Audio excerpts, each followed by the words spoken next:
ఆయన స్తుతి నొందునుగాక. ఆయన ఏం చేస్తున్నాడండి? ఇప్పుడు స్తుతిస్తున్నాడు, కృతజ్ఞత చెప్తున్నాడు, థ్యాంక్స్ చెప్తున్నాడు.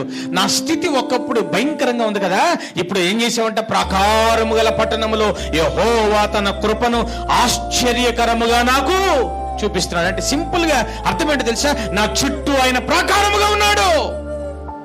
నా శత్రువేమో నన్ను పతనం చేయాలని చూస్తున్నాడు, కానీ చేయలేకపోతున్నాడు. కారణం ఏంటి? ఆయన నా చుట్టూ ఎలా ఉన్నాడంట? ప్రాకారంగా ఉన్నాడు, భద్రత కల్పిస్తున్నాడు, సంరక్షణ కల్పిస్తున్నాడు. ఎవ్వరు నన్ను తాకకుండా ఆయన ఏం చేస్తున్నాడంట? అడ్డుకుంటున్నాడు. ఆయనకు స్తుతి కలుగునుగాక అంటున్నాడు.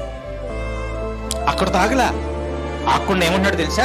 ఇంకా సమస్య గుండా, బాధ గుండా, వేదన గుండా ఎవరైనా వెళుతున్నారా?